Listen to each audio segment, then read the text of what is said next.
नमस्कार।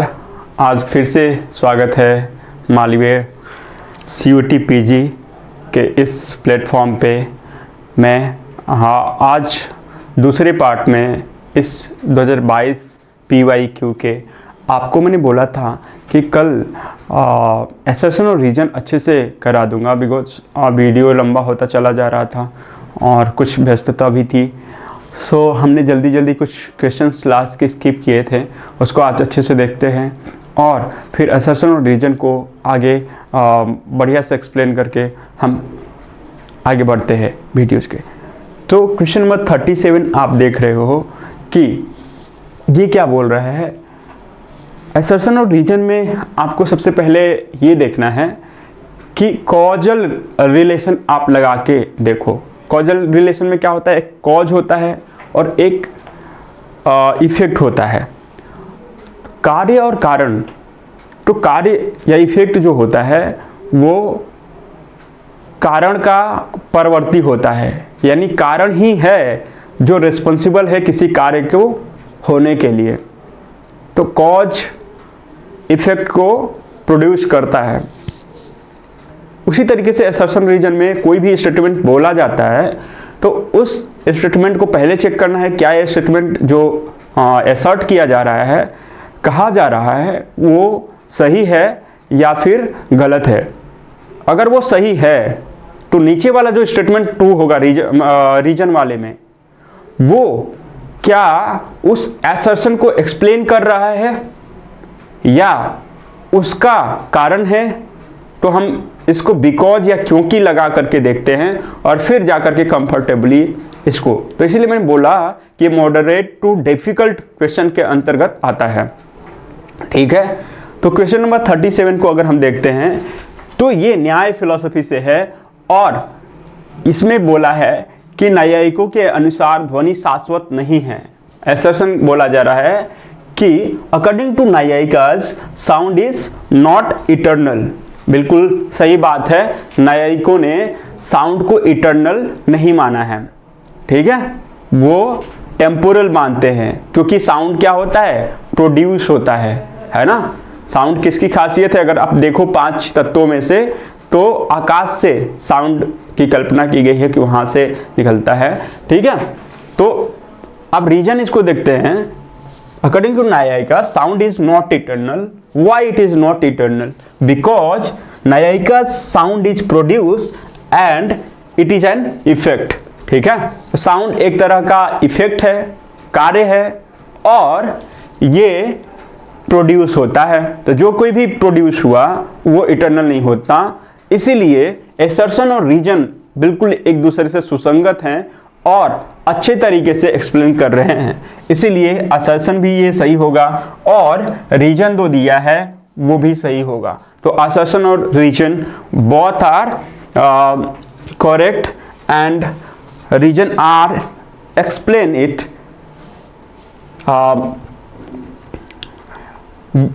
Rightly. Okay, so A और R दोनों सत्य हैं और आर ए की सही व्याख्या है। तो हम आगे बढ़ते हैं क्वेश्चन 37 से 38। अब आप देखो ये बर्कले से आ गया, जो कि आपको कह सकते हैं एम्पिरिसिस्ट फिलोसोफर, जिसमें आप हमेशा देखते हो कि लॉक है, बर्कले है और ह्यूम है, ये तीनों ही हैं। तो बर्कले के आपके फिलोसफी से ये वाला क्वेश्चन उठा है। क्या बोल रहा है ये कि असर्शन यानी कोई भी स्टेटमेंट ऐसे बोल रहा है कि Berkeley objects to Locke acceptance of abstract ideas as the meaning of general term. यानी कि जो लॉक की फिलॉसफी है बेसिकली, उसके एपिस्टेमोलॉजी है दुनिया को समझने की, या फिर कहो कि सब्सटेंस के बारे में उसका पोजीशन, उस पोजीशन को ये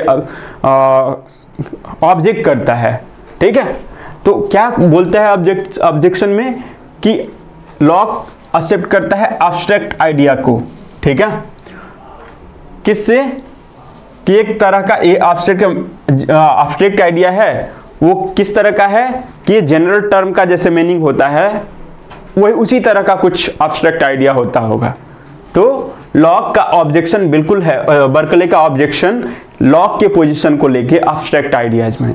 ठीक है, एब्स्ट्रैक्ट आइडियाज मतलब कि बिल्कुल अमूर्त जो विचार होते हैं उसको आप कह सकते हो, जिसकी एग्जिस्टेंस रियलिटी में न हो, है ना, माइंड में हो, तो उसको हम एब्स्ट्रैक्ट आइडियाज या फिर अमूर्त प्रत्यय बोलेंगे।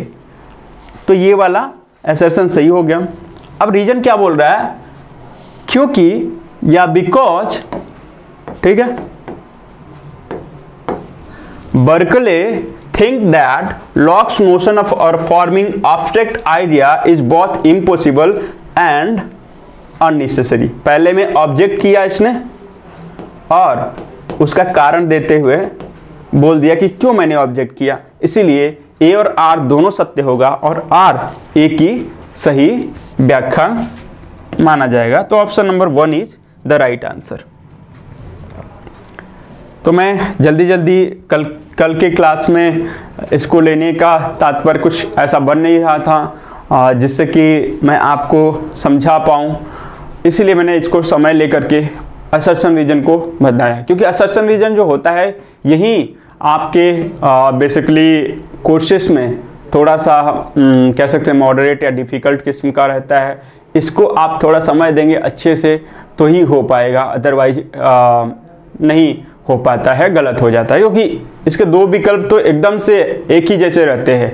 जैसे कि कोई किसी को लगता है कि ए और आर दोनों सही है, लेकिन ए और आर क्या आर जो है ए का सही व्याख्या कर पाता है या नहीं कर पाता है, और ये कि क्या आर जो है ए का सही व्याख्या किया हुआ है, इसी चीज़ में कन्फ्यूजन होता है। तो अगर हम देखते हैं ये वाला स्टेटमेंट, आपको एम्पिरिसिस्ट अगेन जो स्केप्टिक कह सकते हैं फिलोसोफर ह्यूम, तो ह्यूम के फिलॉसफी से ये उठाया गया है। और असर्शन यानी कथन जो है ये क्या बोलता है कि ह्यूम के अनुसार सभी प्रत्यय जो होते हैं संस्कारों की अस्पष्ट प्रतीति हैं, है ना। इंग्लिश में देखते हैं कि according to Hume all ideas, सारे के सारे जो आइडियाज हैं वो क्या हैं, फेंट कॉपी हैं। फेंट मतलब कि धुंधला,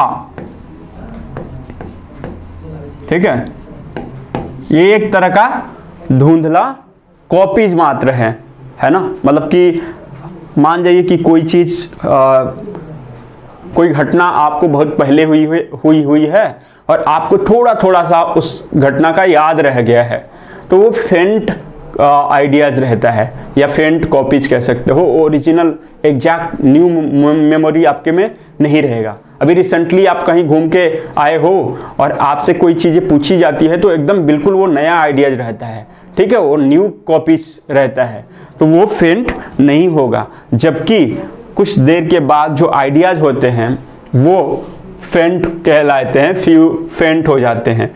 तो इम्प्रेशन जो होता है बिल्कुल क्या है, अगर इम्प्रेशन रहता है तो ये रिसेंट का रहता है, प्रेजेंट का रहता है, इसीलिए ये आपका तरोताज़ा दिमाग में रहता है। और यही कुछ देर रह जाए तो वो आइडियाज के रूप में होता है जो कि फेंट कॉपीज के तौर पे होगा। तो असर्शन बोल रहा है कि ह्यूम ऑल आइडियाज आर फेंट कॉपीज ऑफ इम्प्रेशन। इम्प्रेशन के ही ये फेंट कॉपी होते हैं, है ना, ये ह्यूम बोलता है और बिल्कुल सही बोलता है, क्योंकि इसकी एपिस्टेमोलॉजी ज्ञान मीमांसा में आप देखते हो कि सेंसेशन और रिफ्लेक्शन से हमें बेसिकली ज्ञान मिलता है। इम्प्रेशन आप कह सकते हैं, परसेप्शन किस तरीके से होता है, तो उस परसेप्शन में जो इम्प्रेशन होता है वो आपको एक्टिव या लाइव या विविड फॉर्म का परसेप्शन दे पाता है किसी भी ऑब्जेक्ट के बारे में। लेकिन उसी जब आप परसेप्शन इम्प्रेशन के थ्रू कर रहे होते हो तो आइडियाज जो बनता है वो आइडिया एक तरह का फेंट कॉपी होता है। तो असर्शन बिल्कुल ही सही है। अब कारण क्या है इसका, क्या एक दूसरे की एक्सप्लेन कर रहे हैं, रीजन देखो, क्योंकि according to Hume we can not have a simple idea, हम कोई भी सिंपल आइडिया को नहीं रख सकते which we have not had a simple impression, ठीक है, कि जिसका कोई भी एक सिंपल इम्प्रेशन ना हो। मतलब कि कोई भी अगर आइडिया होगी तो वो सिंपल इम्प्रेशन से ही निकल के आती होगी, है ना। तो इम्प्रेशन से अगर निकल के आई और वो ऊपर भी इम्प्रेशन की ही बात कर रहा है कि कुछ देर के बाद वो फ्रंट कॉपीज बन जाते हैं, तो ये भी एक तरीके से कह सकते हो कि ए और आर दोनों सही हैं और आर ए की सही व्याख्या करता है। Option number A is the right answer. अब हम देखते हैं ये क्वेश्चन नंबर आपको 40 है ना। ये जो है हेगल जो मॉडर्न फिलोसोफर है और ये लगभग लास्ट आप कह सकते हो फिलोसोफर के एक तरीके से जो कि एब्सोल्यूट आइडियलिज्म को प्रमोट कर रहा होता है, उसके फिलोसफी के बारे में ये बातें करिए और खास करके एब्सोल्यूट के बारे में ही बोली जा रही है।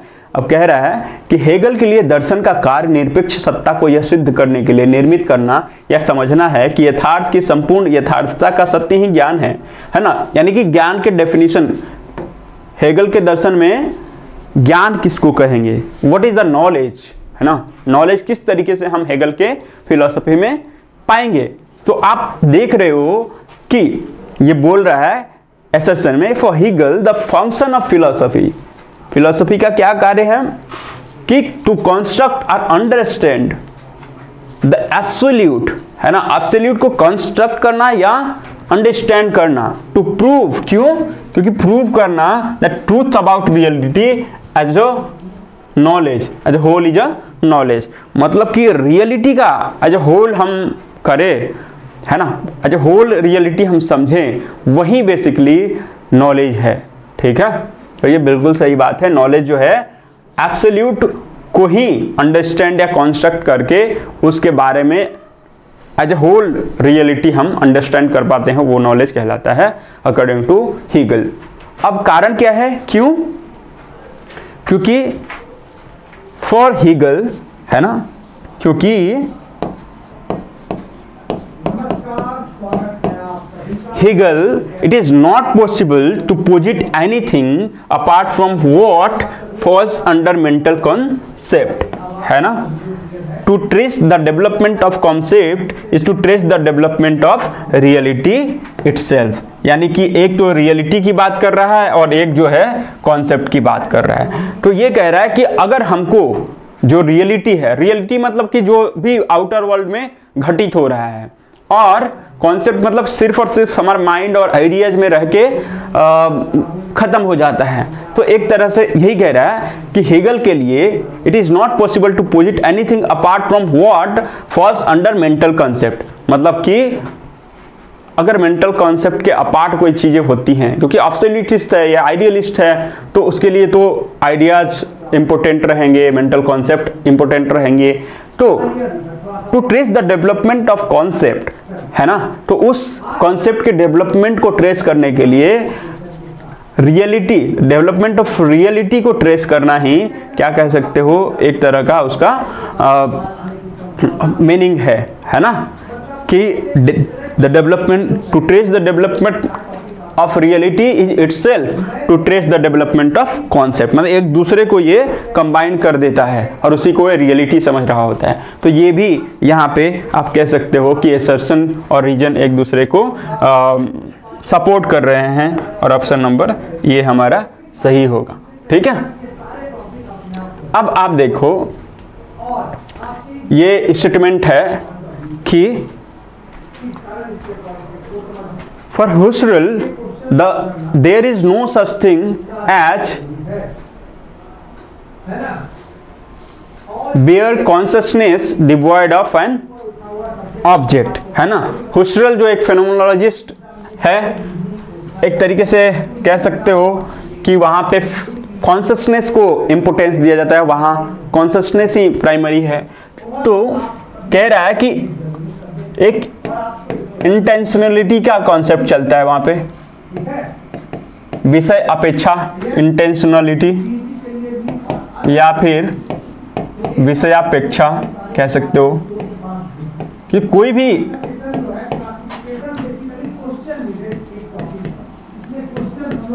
भी हमको रियलिटी के बारे में या हमारी जो कॉन्शसनेस होगी वो खाली कॉन्शसनेस नहीं होगी।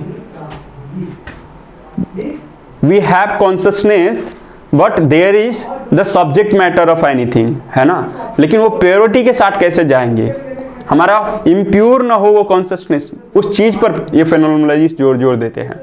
ठीक है, तो यही कह रहा है कि कोई भी कह सकते हैं कॉन्शसनेस ऐसी नहीं है जिसमें कि ऑब्जेक्ट न हो, है ना, डिवॉइड, ऑब्जेक्ट वंचित ना हो, मतलब कि खालीपन नहीं होता, ऑब्जेक्ट को कहीं ना कहीं ले रहा होता है as a base, as a aadhaar, है ना।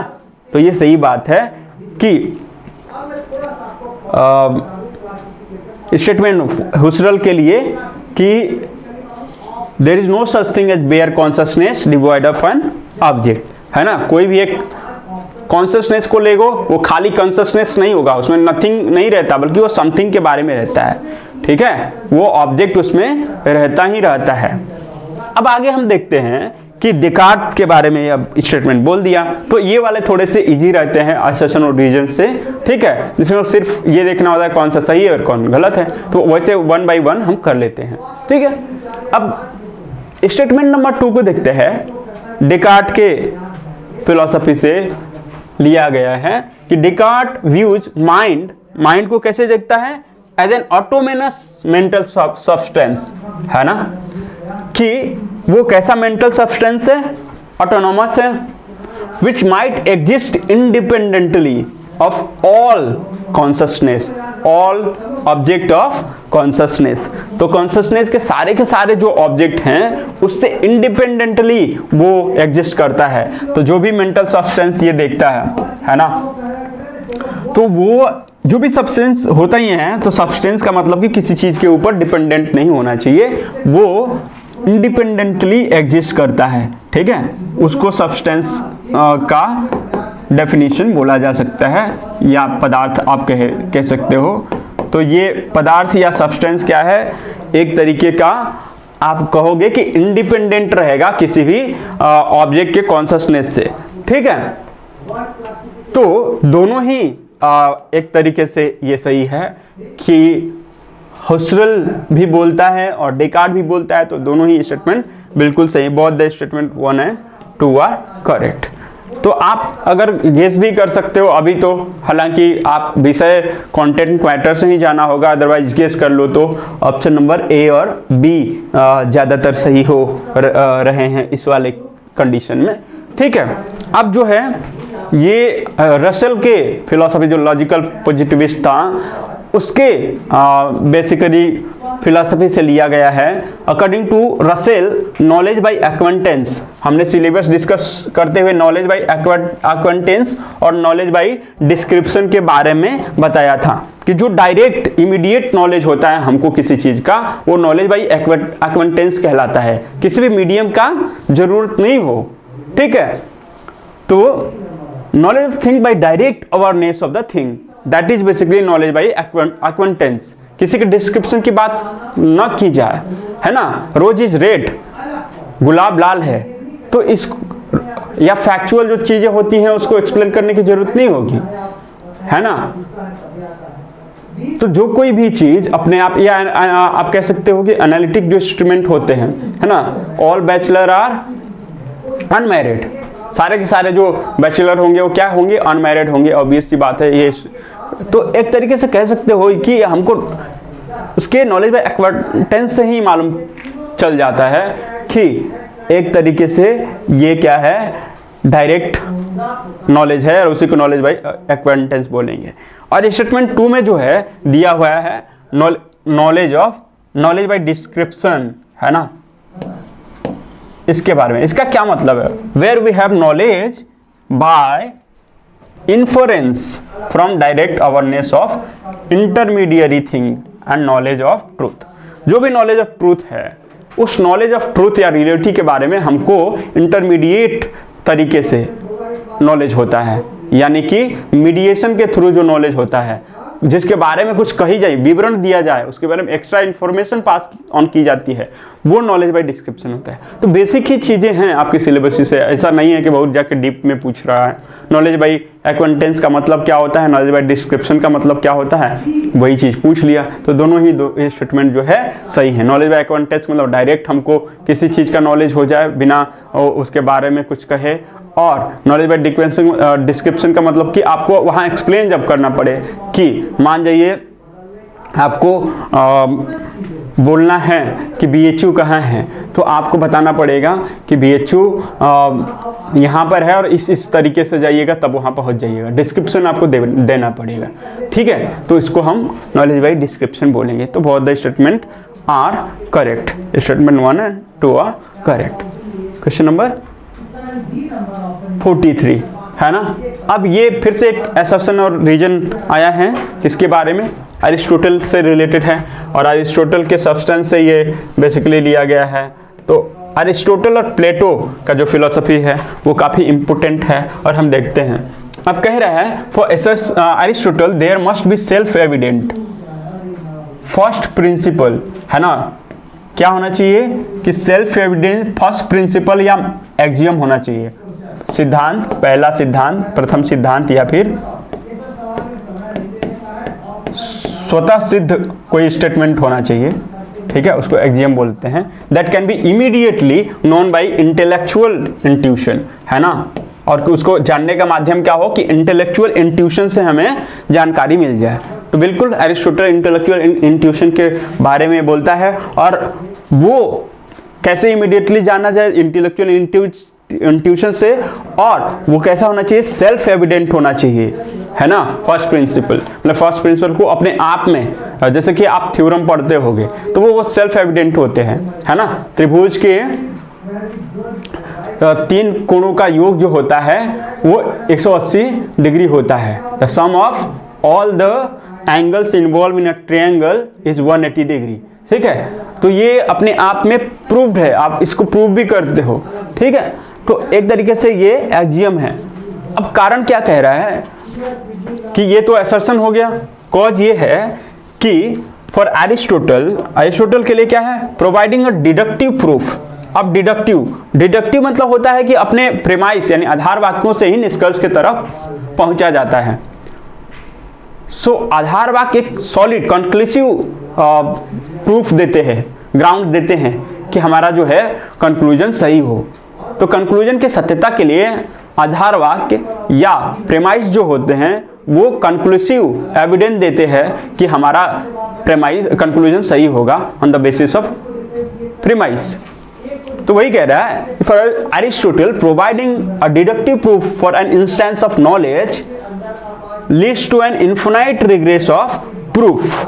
अगर हम डिडक्टिव तरीके से देते जाएं, है ना, हर एक चीज को एक कड़ी बना लें, जैसे कि मान जाओ ईश्वर की सिद्धि के लिए हमारा कॉन्सेप्ट आता है ना।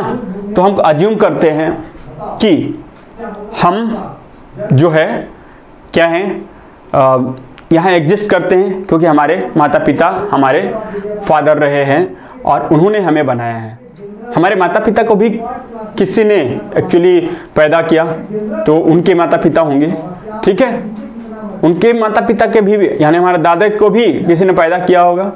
लेकिन अंत में ऐसे कड़ी जोड़ते जाओ और कोई एक प्रथम कारण मानो ही नहीं कि हमारे ये जो पूर्वज हैं किसी के पैदा किसी के द्वारा किए गए हैं या बनाए गए हैं, तो वो एक तरह से इन्फिनाइट रेग्रेस होगा, वो चलता चला जाएगा nth टर्म तक और मालूम भी नहीं चलेगा कि जो मूल कारण है, ओरिजिनल कारण है, वो प्रथम जो कॉज है वो क्या था, किसने इस हमारी सृष्टि को एक तरीके से जन्म दिया। तो फर्स्ट मूवर के तौर पे, अगर गति के ही तौर पे, कि हम देखते हैं कि लॉ ऑफ इनर्शिया देखते हो कि कोई भी वस्तु अगर रेस्ट में रहती है तो वो रेस्ट में ही रहती है, अदरवाइज उसको बाहर से कोई फोर्स ना लगाया जाए, ठीक है। और आप कह सकते हो कि किसी भी वस्तु को फ्रिक्शनलेस सरफेस पे एक तरीके से फोर्स लगाओ और बिल्कुल भी जीरो फ्रिक्शन हो, वो वस्तु क्या रुक सकती है? नहीं रुक सकती, वो चलते चली जाएगी, ठीक है।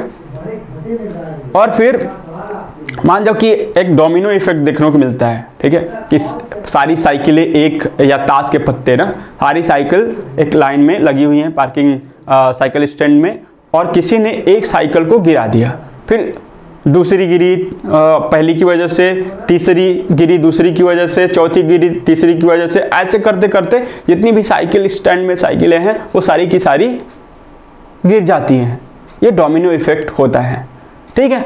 तो वो प्रथम कारण जो होगा, किसी ने धक्का मारा होगा या किसी भी तरीके से वो साइकिल हवा से, आंधी से गिरी होगी, ठीक है। तो फर्स्ट जो मूवर है वो अरिस्टोटल के हिसाब से क्या कह सकते हैं, ईश्वर को एक्सेप्ट करना पड़ता है, गॉड को एक्सेप्ट करना पड़ता है, ठीक है। तो इसीलिए कह रहा है कि डिडक्टिव प्रूफ में, ऐसे डिडक्टिव प्रूफ में क्या कहते हैं, डिडक्टिव आर्गुमेंट में हम किधर जाते हैं, पर्टिकुलर, सॉरी, हम जनरल से पर्टिकुलर की तरफ चलते हैं। जैसे all men are mortal, I am a man so I am a mortal. सारे के सारे मनुष्य क्या हैं, मरणशील हैं। मैं एक मनुष्य हूं, आप एक मनुष्य हो, तो मैं और आप दोनों ही मरणशील हैं, ठीक है। तो जनरल मतलब कि एक यूनिवर्सल स्टेटमेंट से पर्टिकुलर स्टेटमेंट की तरफ बढ़ते हैं हम डिडक्टिव में। तो वही बोल रहा है कि अगर डिडक्टिव में हम किसी चीज को एक आदि या प्राइमरी कारण न माने तो होगा क्या कि वो इन्फिनाइट रेग्रेस, उसमें फैलासी आ जाएगा, ठीक है। तो ये दोनों ही क्या है, सही है। इसीलिए सेल्फ एविडेंट एक्सियम को हमको मानना पड़ता है कि कोई एक अपने आप में सेल्फ एक्सियम प्रिंसिपल है, सेल्फ एविडेंट प्रिंसिपल एक्सियम है, होता है।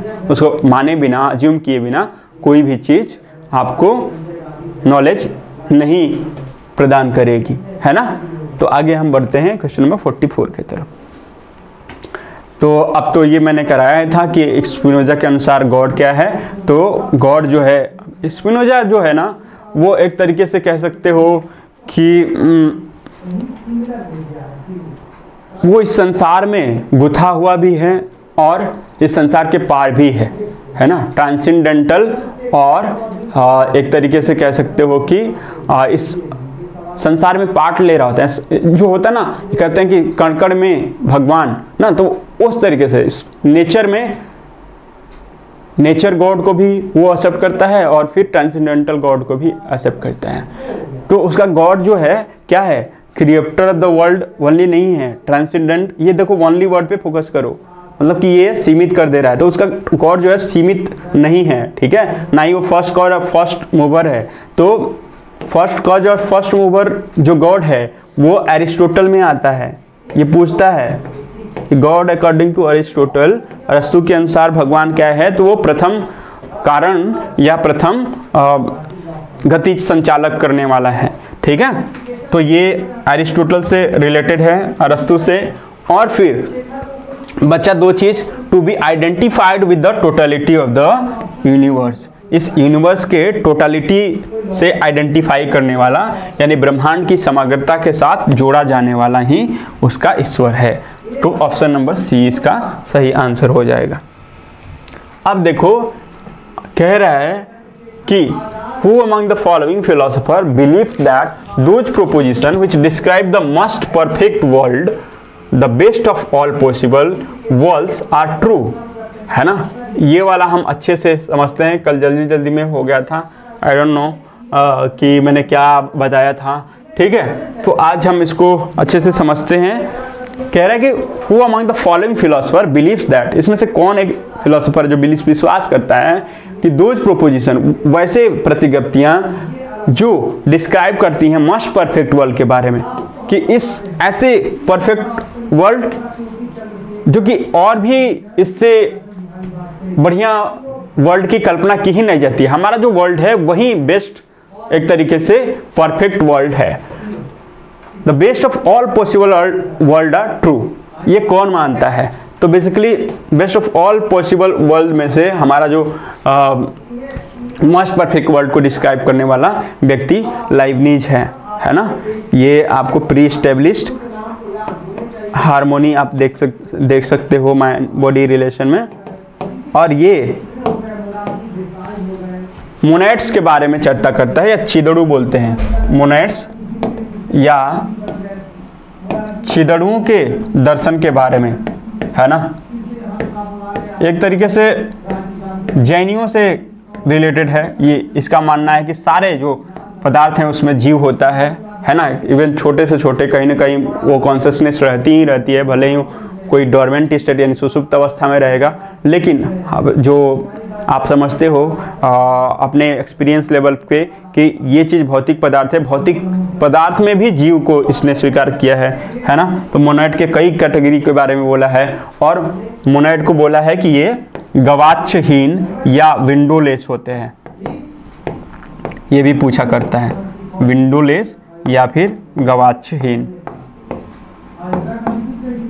है ना। इसीलिए एक दूसरे से आर पार ये करते हैं।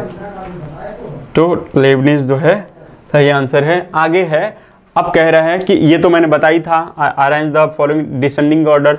डिसेंडिंग ऑर्डर मतलब कि घटते क्रम, ठीक है, घटते क्रम में। घटते क्रम में क्या होता है, सबसे बड़ा इसमें अवरोही क्रम या घटते क्रम एक ही बात है, ठीक है। घटते क्रम में सबसे जो हायर वाला ऊपर पहले रहेगा, हायर टू लोअर, है ना, हायर टू लोअर कह सकते हैं, ये हो जाएगा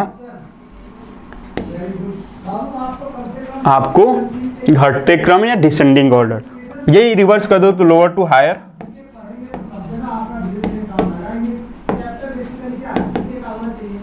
उल्टा पढ़ दे पूछ ले, लोअर टू हायर, या आपको बढ़ते क्रम या आरोही क्रम में कह दे तो इसका रिवर्स लगाओगे, ठीक है। इसमें क्या है कि इंट्यूशन वाला जो चीज़ है वो सबसे हायर है, हायर काइंड ऑफ नॉलेज एक तरीके से कह सकते हो। सर्टेनिटी में इसमें सबसे ज़्यादा सर्टेनिटी रहेगी, है ना। और इसके बाद डिडक्शन एंड डिमॉन्स्ट्रेशन में ये एक, ये दो, फिर सेंसिटिव नॉलेज में, ठीक है, जो सेंस ऑर्गन से नॉलेज मिलता है उसमें, और नेचुरल साइंस में, है ना, वो कम रहती है। ये प्रूफ्स होते हैं और फिर उनका खंडन भी होता है एक लेवल के बाद में, ठीक है। तो इस तरीके से ये हो जाएगा, यानी कि DCBA, है ना, ऑप्शन नंबर सेकंड। और अगर कहीं आरोही क्रम या इंक्रीजिंग ऑर्डर बोलता तो इसका रिवर्स होता, 4 3 2 1 हो जाता, ठीक है। आगे बढ़ते हैं। अब देखो कह रहा है ये क्वेश्चन नंबर 46 कि according to Vaisheshika existence of the mind is known by which of the following प्रमाण, है ना। कुछ रिपीटेशन हो रहा होगा बट आप इसीलिए एक्सप्लेन नहीं करेंगे कि आप माइंड जो है हमारा, वो उसका माइंड का एग्जिस्टेंस वैशेषिकों के हिसाब से किन प्रमाण के द्वारा स्वीकार किया गया है। तो ये अनुमान है ना, जैसा कि कंपैरिजन लिखा हुआ है, तो एक तरीके से आप कहोगे कि ये कंपैरिजन, इसका सही अर्थ अंग्रेजी ट्रांसलेशन नहीं है, इन्फ्रेंस होता है, आप लोग जानते हो, बेसिक चीज़ है। तो अनुमान के द्वारा ये हैं। आगे बढ़ते हैं। ये अब देखो क्या बोल रहे हैं कि according to Ramanuja both intermediate indeterminate and determinate perception equally involve a complex content, सही बात। और Ramanuja admits the distinction between the indeterminate and determinate perception, ये स्वीकार करता है। तो दो तरह का ये परसेप्शन, इंडिटरमिनेट यानी सविकल्पक और निर्विकल्पक को स्वीकार करता है। इंडिटरमिनेट मतलब ये निर्विकल्पक होता है और ये सभी कल्पक होगा, ठीक है। तो दोनों ही ये स्टेटमेंट सही हैं। अब देखो ये डिओंटोलॉजी के बारे में दे रखा है। डिओंटोलॉजी मतलब कि आप कह सकते हो कि ये परिणाम के ऊपर नहीं जोर देता है बल्कि मीन्स के प्योरिटी पे जोर देता है, ठीक है। ये कॉन्सिक्वेंस पे फोकस नहीं करता है, ये प्रोसेस पे फोकस करता है, ठीक है। जैसे कि निष्काम कर्म, आप अपने कर्म पे ध्यान दो। गीता का जो निष्काम कर्म क्या है कि अगर हमारा कर्म में प्योरिटी है तो उसका रिजल्ट अपने आप सही होगा, फल की अपेक्षा हमें नहीं करनी है। ठीक उसी तरीके से अगर आप देखते हो कि गांधी का जो दर्शन है उसमें आपको मीन्स और एंड के बारे में, है ना, मतलब कि मीन्स और एंड की फिलॉसफी है गांधी की। तो गांधी भी जो साधन है उसके औचित्य पे ज़्यादा बल देता है ना, कि साधन जो है प्योर होना चाहिए और साध्य अपने आप ही वो सही होगा। अगर साधन उचित है तो साध्य अपने आप यानी लक्ष्य की प्राप्ति अपने आप हो जाएगी। गांधी ये मानते हैं।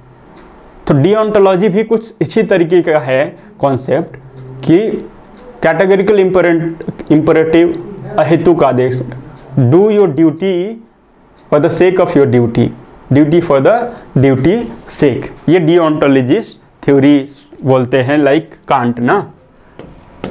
तो कांट को आप डिओन्टोलॉजिस्ट के तौर पे स्वीकार करते हो। तो ये क्या कह रहा है, deontologist theory maintain that the basic judgement, जो बेसिक जजमेंट है वो ऑफ ऑब्लिगेशन है प्योरली पर्टिकुलर वन, कि वो प्योरली क्या होता है, पर्टिकुलर होता है। क्या ऐसा ही मानते हैं? और कैसा होता है पर्टिकुलर में भी, in this situation I should do so and so, कि इस वाले कंडीशन में हमें इस तरह से करना चाहिए, बाकी अलग कंडीशन है, ये कंडीशनल नहीं होता, ये मान के चलो, ये कंडीशनल नहीं होता। डिओन्टोलॉजी हमेशा क्या होगा, यूनिवर्सल होगा। वो हमारा साधन जो है, चाहे कोई भी कंडीशन हो, हम उसको एक तरीके से साधन के उचित औचित्यता के ऊपर ध्यान दे करके कार्य करेंगे, बिना फल की या फिर साध्य की चिंता किए बिना। साध्य अल्टीमेटली अपना वो रिजल्ट दे देगा। ठीक है। कथन 2 यानी स्टेटमेंट 2 क्या कह रहा है कि फल निरपेक्षवादी सिद्धांत यह मानते हैं कि दायित्व के मूल निर्णय पूरी तरीके से सामान्य हैं, जैसे हमें हमेशा अपना वचन निभाना चाहिए, है ना, हमें हमेशा अपना वचन निभानी चाहिए। अब डिओन्टोलॉजिस्ट क्या कहेगा, theories maintain that the basic judgement of obligation are purely general one like, है ना, कि प्योरली क्या है, जनरल होना चाहिए, ये बोलता है। ये है क्या, we should always keep our promises, क्या हमारा जो प्रॉमिस है वो हमेशा उस प्रॉमिस को रखना चाहिए, इस तरह का करते हैं डिओन्टोलॉजिस्ट। ठीक है। तो आप देख रहे हो कि डिओन्टोलॉजी में आपको वैल्यूज इंपॉर्टेंट होते हैं, है ना, वैल्यूज काफ़ी इम्पोर्टेंट होते हैं। तो आप कह सकते हो कि ये जो स्टेटमेंट है हमारा, जो एक तरीके से प्रॉमिस कीपिंग है, वो हमें अगर किसी से प्रॉमिस किया तो एथिक्स का ये पार्ट है कि हमें वो प्रॉमिस निभानी चाहिए। ठीक है। तो आप बिल्कुल इसको कह सकते हो कि स्टेटमेंट 2 इज करेक्ट, है ना। तो statement 1 is incorrect and statement 2 is हाँ, this is incorrect and this is correct. तो कथन 1 गलत है और कथन 2 सही है। आप ऑप्शन नंबर 4 की तरफ बढ़ सकते हो, है ना। प्रश्न 49 कह रहा है कि ये तो मैंने बताया था कि मीमांसा होगा। अब देखो इसमें, हाँ ये वाला, ये हमने जल्दी में आई गेस पढ़ा था और इसका आंसर बताया था बुद्धिज्म। ठीक है। बट ये वाला सही नहीं है। ये कह रहा है कि the knowledge that I am not the not self, that nothing is mine, that ego is unreal, यानी कि ईगो के बारे में ये बात किया, अहम के बारे में बोल रहा है कि अहम जो है क्या है, अनरियल है। ठीक है। तो एक तरीके से आप कहोगे कि when constantly meditated upon because pure incontrovertible and absolute and leads to liberation। तो एक तरीके से ये सारी चीज़ें जो है लिबरेशन में की तरफ फल देती हैं, लिबरेशन की तरफ मुड़ जाती हैं, यानी मोक्ष को ये प्राथमिक देता है। ठीक है। तो मोक्ष या लिबरेशन के बारे में जो है आपको सांख्य दर्शन अच्छे से एक्सप्लेन कर रहा होता है इस क्वेश्चंस के लिए, है ना। तो अब इसको हम देखते हैं और पाते हैं, एक मिनट,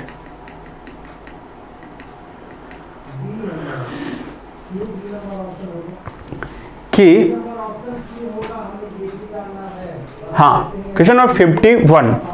अब ये क्या बोल रहा है कि ये शंकर के बेसिकली क्वेश्चन से है, शंकर वेदांत से है ये स्टेटमेंट पहला कि Shankara attaches supreme importance of the revealed truth of the Vedas, है ना, which are regarded as the breath of God, है ना, यस्य निश्वसितम वेदा, है ना, यस्य निश्वसितम वेदा, है ना। ये शंकर बोलते हैं कि शंकर वेदों की सत्यता की सर्वोच्च महत्ता को स्वीकार करते हैं, जिसे ईश्वर के श्वास के रूप में मानते हैं। बिल्कुल सही है। शंकर जो है उनकी फिलॉसफी ही वेदांत है, तो वेदों की सत्यता को लेकर के तो उनको संदेह ही नहीं है, ठीक है। वही एक तरीके से ट्रुथ आप बोल सकते हो। अब जो क्वेश्चन नंबर 2 है ना, ये क्या है, स्टेटमेंट नंबर 2, शंकर के दर्शन का मुख्य केंद्र ज्ञान कांड है, न कि कर्म कांड। बिल्कुल सही, ये ज्ञान के ऊपर बहुत ज़्यादा बल देते हैं। तो ज्ञान कांड जो होगा, main focus of Shankar philosophy is the ज्ञान कांड नॉट द कर्म कांड। और कर्म कांड किसका है, ये मीमांसा का है, ठीक है। मीमांसी जो होते हैं वो कर्म कांडी बहुत ही ज़्यादा हैं। इनका जो अपूर्व का सिद्धांत है वो काफ़ी पूछा जाता है कि अपूर्व ही है जो हमको सारा की चीज़ जो है देते रहता है, ओके। तो आप ये कह सकते हो। अब आगे देखो कि हाँ, अब यहां पे देखो, according to Nyaya school which of the following are included in invalid या अप्रमाण, इनवैलिड या अप्रमा। तो देखो अप्रमा क्या होगा, अगर या इनवैलिड क्या होगा, जो नॉलेज हमारे परसेप्शन, अनुमान, शब्द और उपमान के बाहर आते हो, वो एक तरीके से कह सकते हो इनवैलिड नॉलेज या अप्रमा के अंतर्गत आते हो, ठीक है। तो पहला तो है ये अलौकिक प्रत्यक्ष। अलौकिक प्रत्यक्ष को क्या हम इनवैलिड मानेंगे? नहीं, प्रत्यक्ष को दो ये मानेगा, लौकिक और अलौकिक। तो ये तो आफ्टर ऑल परसेप्शन या प्रत्यक्ष ही है, ठीक है। तो जब ये परसेप्शन या प्रत्यक्ष है तो आप कैसे कह सकते हो कि ये इनवैलिड है। लेकिन आप स्मृति को देखो, मेमोरी को, तो मेमोरी को बिल्कुल ये इनवैलिड या कह सकते हैं कि ये रखता है एक तरीके से अप्रमा के तौर पे। अप्रमा के तौर पे किसको रखता है? स्मृति को, फिर जो है संशय को और भ्रम को, ठीक है। स्मृति, संशय और भ्रम को एक तरीके से ये अप्रमा के तौर पे ये ज्ञान मीमांसा के कैटेगरी में आपको आता है, तो ज्ञान मीमांसा मान सकते हैं, ठीक है। तो अब बी सी डी वाला ऑप्शन कौन सा है? ऑप्शन नंबर 3, यानी कि C is the right answer. Option C is the right answer. आप क्वेश्चन नंबर 53 बोल रहे हैं कि विज्ञानवादी जो हैं, Vijnanavadi accept the identification of the means and result of cognition, ठीक है। ये क्या करते हैं कि विज्ञानवादी ज्ञान के साधन और सज्ञान के परिणाम को स्वीकार करते हैं, है ना। तो ज्ञान के साधन के रूप में विज्ञानवादी बिल्कुल ज्ञान के साधन को स्वीकार करेंगे और फिर कॉग्निशन को, जो कॉग्निशन होती है उसको भी स्वीकार करते हैं। ये स्टेटमेंट्स आपको सही है, एसेशन सही है। और कह रहा है कि अकॉर्डिंग टू विज्ञानवादी, विज्ञानवादी एक बौद्ध का एक कह सकते हो लेटर डिवीजन है बुद्धिज्म का। तो असंग और वसुबंधु इत्यादि विज्ञानवादी आप कह सकते हो, उनकी फिलॉसफी को अगर हम देख सकते हैं तो आगे जैसे आएगा हम अच्छे से पढ़ेंगे। तो ये विज्ञानवादी क्या कहते हैं? अकॉर्डिंग टू विज्ञानवादी, विज्ञानवादियों के हिसाब से ऑब्जेक्ट जो है can not exist independently of consciousness and is itself a form of consciousness. बिल्कुल सही बात है कि जो ऑब्जेक्ट है वो इंडिपेंडेंटली तो बिल्कुल ही, क्योंकि अगर वो इंडिपेंडेंटली एग्जिस्ट करती है तो वो बेसिकली विज्ञानवादी का पोजीशन होगा ही नहीं या विज्ञानवाद होगा ही नहीं, वो वस्तुवाद की तरफ शिफ्ट हो जाएगा। तो उनका ऑब्जेक्ट जो होता है वो माइंड पे डिपेंडेंट होता है, सब कुछ जो सब्जेक्ट है उसके ऊपर डिपेंड होता है। इसीलिए ये कॉन्शसनेस का इंडिपेंडेंट नहीं हो सकता। ठीक है, तो रीजन सही है और ऊपर भी उसी को एक्सप्लेन ये फर्दर कर रहा है। तो assertion and reason both are true, और ये व्याख्या भी कर रहा है, ट्रू ही नहीं है, आर ए की सही व्याख्या कर रहा है। अब आगे देखो, ये कह रहा है कि which are the following statement true regarding परार्थ अनुमान, है ना, कि ये परार्थ अनुमान, ये पदार्थ अनुमान लिखा हुआ है हिंदी में, ये गलत है। ठीक है, स्वार्थानुमान और परार्थानुमान दो तरह के अनुमान होते हैं न्याय के दर्शन में, स्वार्थानुमान और परार्थानुमान। तो आप देखते हो अगर पश्चिमी या पाश्चात्य दर्शन में, तो वहाँ पे इन्फरेंस को 3 कैटेगरी में आप देखते हो चलता है। एक मेजर प्रेमाइस होता है, माइनर प्रेमाइस होता है और कंक्लूजन। इस तरीके से उनका सिलोजिज्म चलता है, न्याय वाक्य रहता है, और 3 बेसिकली टर्म इन्वॉल्व रहते हैं, 3 प्रोपोजिशन वहाँ पे इन्वॉल्व रहते हैं। लेकिन हमारे यहाँ 5 न्याय ने माना है। ठीक है, तो अपने लिए जो अनुमान होता है वो तो आप कह सकते हो कि उसकी स्टेपिंग कोई ज़रूरी, क्योंकि स्वयं अनुमान करके रहता है, तो वो आपको 1 या 2 स्टेप में या 3 स्टेप में मैक्सिमम समझा जा सकता है स्वार्थानुमान। लेकिन परार्थानुमान में 5 तरह के स्टेप बताए गए हैं वहाँ पे, और आप देखते हो कि प्रतिज्ञा, हेतु, उदाहरण, उपनय और निगमन, ये 5 जो है स्टेप, ये पूछा भी करता है कि अनुमान के लिए जो 5 स्टेप हैं, प्रतिज्ञा, हेतु, उदाहरण, उपनय और निगमन, ये कौन स्वीकार करता है और इसका क्रम भी बताइए। ठीक है, तो ये न्यायिकों का है। तो इसी से रिलेटेड कुछ है कि न्यायिकों का मानना है कि इट शुड हैव 5 स्टेप, बिल्कुल 5 स्टेप होना चाहिए। ठीक है, और मीमांसक लेकिन कहते हैं कि ये 3 ही स्टेप में कंप्लीट है अपने आप में अनुमान। ठीक है, बुद्धिस्ट बोलते हैं कि it could have only 2 step, इसमें केवल 2 ही होना चाहिए, 2, ये 3 और ये जो है 5।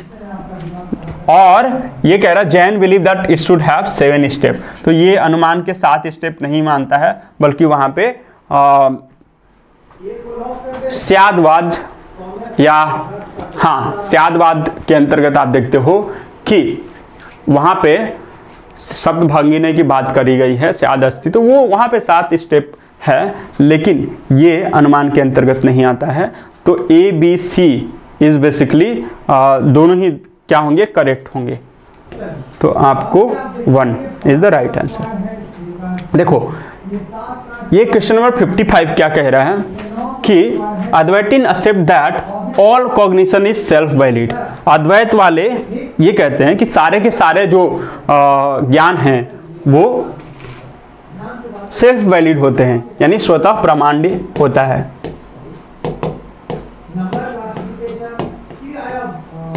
ठीक है, कहते हैं क्या करते हैं कि सभी ज्ञान स्वतः प्रमाण्य है।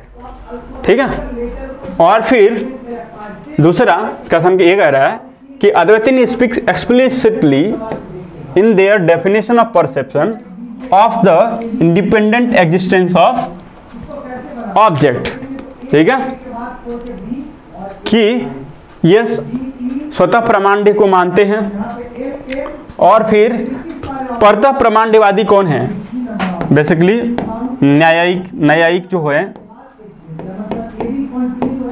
वो परतः प्रमाणवादी माने जाते हैं। परतः प्रमाण्य को ये दोनों ही है ना, परतः प्रमाण मतलब कि ज्ञान का प्रमाण्य और अप्रमाण्य दोनों ही परतः मानता है न्यायिक, और प्रमाण्यवाद पूछा जाता है, इसको अच्छे से मैं बताऊंगा जब बेसिकली आपको क्लास में एक्सप्लेन कर रहा हूँगा तब। इसीलिए ये दोनों ही स्टेटमेंट बिल्कुल सही होंगे, both statement two are correct. ठीक है, आगे देखते हैं। ये क्या कह रहा है कि जेरेमी बेंथम के अनुसार जो सापेक्ष मूल्य निर्धारित करने में आनंद और दर्द की गणना के लिए आयामों के कितने तत्वों का वर्णन किया गया है।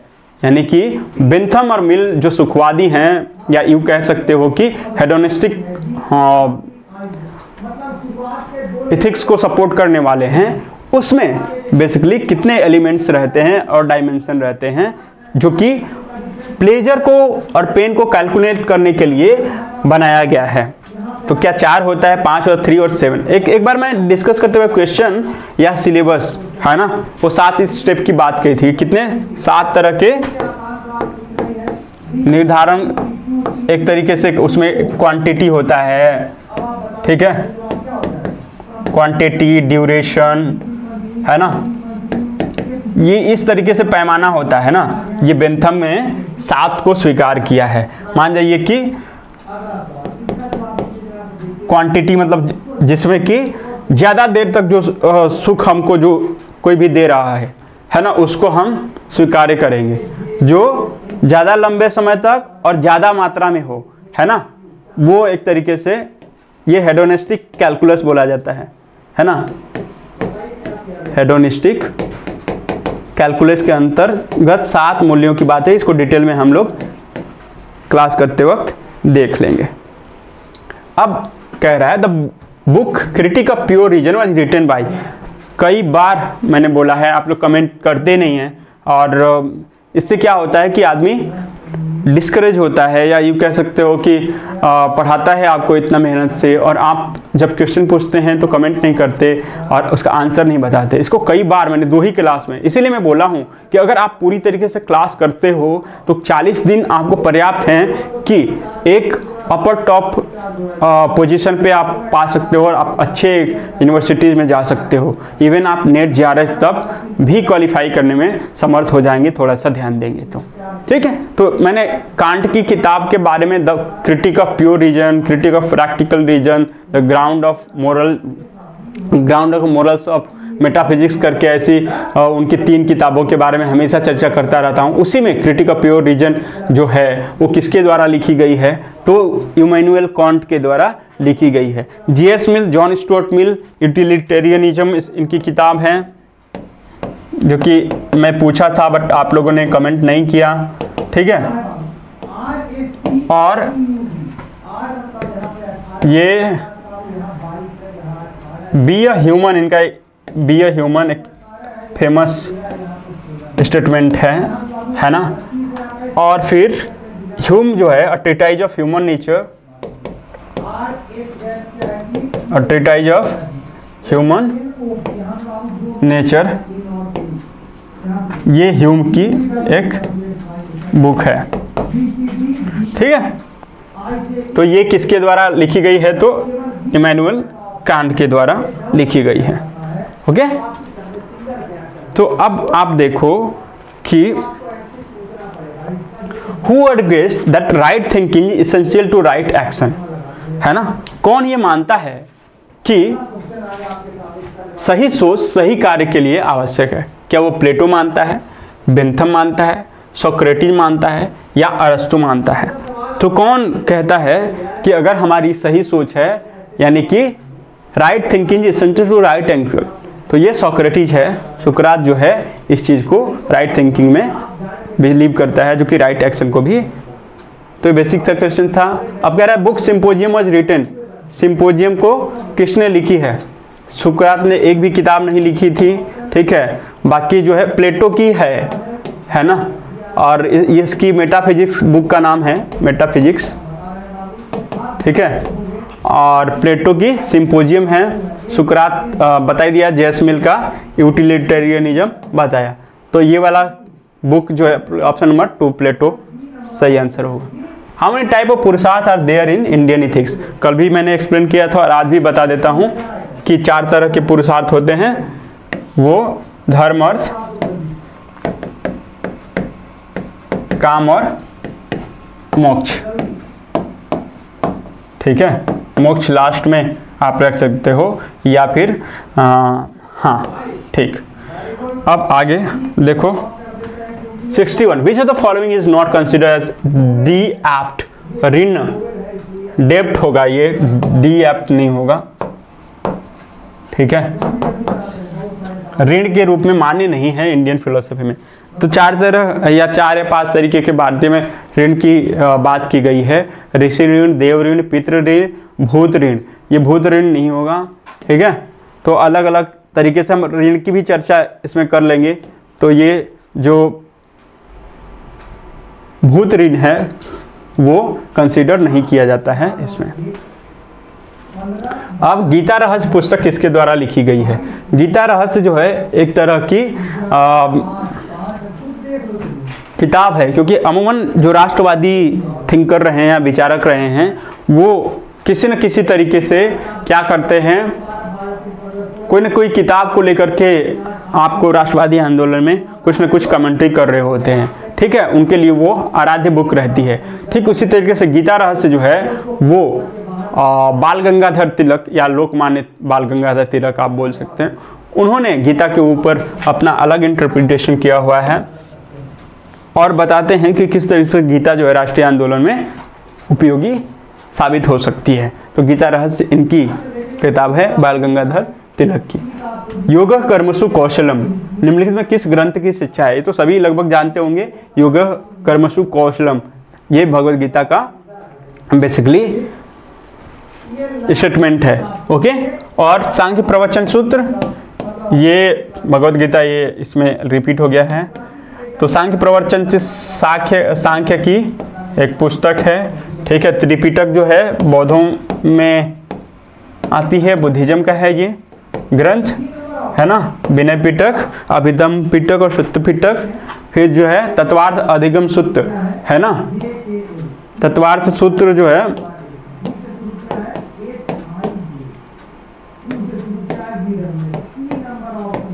ये किसको कह सकते हो आप कमेंट करके इसको बताओगे, आगे हम बताते हैं, है ना। या यूँ कह सकते हो कि तत्वार्थ सूत्र या तत्वोपलब्धि जो है चारवाकियों का एक ग्रंथ है, ठीक है।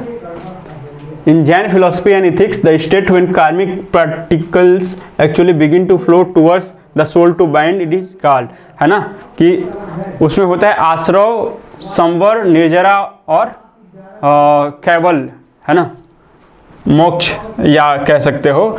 तो ये सारे चीज जैनियों के अंतर्गत माने गए हैं। ये पूरा मैं एक्सप्लेन करूंगा अलग दिन या क्लास जब लूंगा तब। लेकिन जब ये कह रहा था कि सोल के तरफ उसको बंधन में लाने के लिए कार्मिक पार्टिकल फ्लो करने लगते हैं तो उसको क्या बोलते हैं, है ना। जब आने लगते हैं हमारे आत्मा के तरफ बंधन में जोड़ने के लिए, जो हमारे कर्म फल के सिद्धांत बोलते हैं कि हमारे कर्म के एक्शन जो होते हैं उसके पार्टिकल्स जो हैं वो फ्लो करेंगे हमारे आत्मा को बंद करने के लिए। तो ये कार्मिक पार्टिकल एक्चुअली अगर फ्लो करते हैं हमारे सोल में तो उसको आश्रव कहते हैं। जब आते हैं तो हमारे आत्मा की तरफ सोल में आते हैं तो इसको आश्रव कहते हैं, ठीक है। और फिर संवर क्या कहलाता है, निर्जर क्या कहता है। जब पूरी तरीके से स्टॉप हो जाएगा ये कार्मिक पार्टिकल्स आना तो आप कह सकते हो कि ये निर्जरा का कॉन्सेप्ट होगा, पहले से कुछ रहेगा, इसको स्टॉप के लिए संवर ऐसे कुछ होता है। मोक्ष जो है सारा का सारा अगर बन जाए तो वहीं पे मतलब हमारे कार्मिक पार्टिकल एकदम स्टॉप हो जाए तो मोक्ष का स्टेज हो जाता है, ठीक है। Ignorance is the real cause of bondage, है ना। लगभग सभी ही मानते हैं भारतीय दर्शन में कि अज्ञान जो है बंधन का कारण है। और बंधन क्या कारण है? अज्ञान है, और ज्ञान के द्वारा बंधन को हटाया जा सकता है। तो आप कह सकते हो कि ये क्या है, ऑल ऑफ द अबव हो जाएगा। सो 65 इसका ये रहा। 66 क्या कर रहा है? Which school of classical Indian philosophy advocates the notion of 5 यम, 5 तरह के यम के बारे में कौन बातें कर रहा था? योग, न्याय, सांख्य या चार्वाक। तो योग जो पतंजलि के द्वारा प्रणीत दर्शन है उसमें 5 यम की बात की गई है, ठीक है। सत्य, अहिंसा, अस्ते अपरिग्रह और फिर ब्रह्मचर्य। ठीक है, ये जो है 5 तरह के यम माने जाते हैं, है ना। बाकी ये इसके प्रवक्ता कौन है? न्याय के गौतम, सांख्य के कपिल, और ये तो बृहस्पति मैंने बताया ही था। ठीक है, आगे देखो, what are the most common classification today for euthanasia. Euthanasia के बारे में भी मैंने बताया था कि इसको इच्छा मृत्यु बोलते हैं हिंदी में इसको। ठीक है, और फिर ये विल इसमें शामिल रहता है। Death by choice, death by choice को आप बोल सकते हो कि ये यूथेनेसिया होती है। 2 तरह की होती है इच्छा मृत्यु, एक होगी एक्टिव और दूसरी पैसिव। ठीक है, एक्टिव में विल शामिल रहता है और पैसिव में नहीं रहता है। पैसिव में अनकॉन्शियस या कोमा में मरीज रहता है और उसको ठीक रहने की संभावना बिल्कुल ही खत्म होती है। तो बोथ 1 एंड 2, एक्टिव और पैसिव दोनों ही होगा। अब आगे देखो question number 68, which is following is an accepted view in classification environmental ethics, है ना, कि पर्यावरणीय नैतिकता में जो वर्गीकरण है वो क्या क्या स्वीकार किया गया है। इगोसेंट्रिक एनवायरमेंटल इथिक्स, एंथ्रोपोसेंट्रिक, पैथोसेंट्रिक, ये सारे की सारे ही हैं लगभग, है ना। इगोसेंट्रिक मतलब अपने आप को देगा, फिर मानव केंद्रित मनुष्य को ध्यान में रखेगा, फिर जो है पैथोसेंट्रिक मतलब कि ये भी मानवतावाद से ही रिलेटेड है। तो एक तरीके से सबके सब ये इन्वायरमेंटलिस्ट हैं। तो इन्वायरमेंटल इथिक्स, अब आगे बोल दिया विच theory about environmental ethics. Environmental ethics के बारे में कौन सी थ्योरी जो है ये बताती है, the good of another person, another group or all mankind irrelevant, मतलब कि हम दूसरे के बारे में जो भलाई सोचते हैं वो सारी की सारी जो थिंकिंग है एक तरह से इररिलेवेंट है। कौन ऐसा मानता है, किस तरह का वो इन्वायरमेंटलिस्ट है। तो अभी पीछे पीछे हमने उसके टाइप्स के बारे में भी देखा, कह रहा क्या ईगोसेंट्रिज्म क्या है। तो इसको अगर बस बेसिक सा मतलब मालूम रहे तो ईगोसेंट्रिक, तो ईगो मतलब कि आई, है ना, अहम। तो अहम या मैं या हमारा परिवार या हमारा भलाई तक जहाँ सीमित रहता है तो वो अहम कारवाद या इगोसेंट्रिज्म आता है। फिर बायोसेंट्रिज्म पूरे जीव को लेकर, होलिज्म समग्र को लेकर के होता है। फिर नैतिकतावाद जो होगा वो बेसिकली इथिकल ह्यूमनिज्म को लेकर के होता है। ओके, तो एक तरीके से आप कह सकते हो कि ये ईगोसेंट्रिज्म कहलाएगा। अब देखो 70 क्वेश्चन कर रहा है, who wrote the book the kingdom of God is with in you, है ना, कि गॉड का जो साम्राज्य है आपके अंदर ही है। तो the kingdom of God is with in you, ये लियो टॉल्स्टॉय की किताब है, टॉल्स्टॉय, है ना। ये है रशिया के, रशियन एक तरीके से राइटर रहे हैं, और इनका वॉर एंड पीस किताब है, बड़ा ही इम्पोर्टेंट है। ठीक है, अब Leo Tolstoy, option number B. M K Stalin की जो किताब है वो कह सकते हो कि स्टेट और एक है, बेसिकली मैं भूल रहा हूँ स्टालिन के बारे में, वो अगर याद आता है तो मैं बताता हूँ। जॉन रस्किन, हाँ, जॉन रस्किन से अनटू दिस लॉस्ट, कल मैं बताया था अनटू दिस लास्ट, ये बुक है उनकी। और फिर ये ब्रिटिश एक तरीके से राइटर हैं, मैंने कल बोला था रशियन, है ना। इसमें दोनों में मेरे को लियो टॉल्स्टॉय दिमाग में चल रहा था और मैंने बोल दिया था कि ये है। जवाहरलाल नेहरू, इनकी हिस्ट्री के ऊपर जो किताब है बेसिकली काफ़ी कोट की जाती है, एक तरह डिस्कवरी ऑफ इंडिया, है ना। डिस्कवरी ऑफ इंडिया जो है जवाहरलाल नेहरू ने लिखी है। ओके, अब आगे जो क्वेश्चन नंबर 71 है, ये बोलता है कि Gandhi ji based the concept of ahimsa by which book and linked it to the idea of non attachment and freedom from hatred, pride and anger. तो गांधी जी किससे इस सिद्धांत को जोड़ते हैं, अहिंसा कॉन्सेप्ट कहाँ से लिया और फिर मतलब कि एक तरीके से अनासक्ति, घृणा, गर्व और क्रोध से मुक्ति के बारे में सोचा। तो गांधी जी भगवद गीता को काफ़ी ज़्यादा एक तरह से सैक्रेड मानते थे और उसकी फिलॉसफी को जीते थे। ठीक है, तो भगवद गीता आप कह सकते हैं, और रघुपति राघव, राजा राम, ये उनका काफ़ी एक भजन था, है ना, वैष्णवी थे वो, तो एक तरीके से भगवद गीता कह सकते हो। ओके, आगे बढ़ते हैं। निम्नलिखित में किसके द्वारा यह दृष्टिमान अनुमोदित किया गया कि साधना साध्य के औचित्य को सिद्ध करता है? साधन साध्य के औचित्य को सिद्ध करता है, यानी कि who among the following प्रोपाउंड the view that means justify the end. ठीक है, अभी भी मैं थोड़ी देर स्लाइड में आने के बाद हम बताए थे आपको, क्या वो स्वामी विवेकानंद होंगे, स्वामी रामतीर्थ, जवाहरलाल नेहरू या एम.के. गांधी? महात्मा गांधी के लिए मैं बताया था कि हमेशा साधन प्योर रहता है, साधन या मीन्स जो होगा वो प्राइमरी है, बाकी सारी चीजें सेकेंडरी है। जब डिओन्टोलॉजी में बता रहा था आपको प्राइमरी, उनका कहना है कि रिजल्ट जो है ना, अगर हमारा साधन या करने का जो माध्यम है वो अगर प्योर हो तो साध्य यानी रिजल्ट अपने आप प्योरिटी के अंतर्गत आएगा।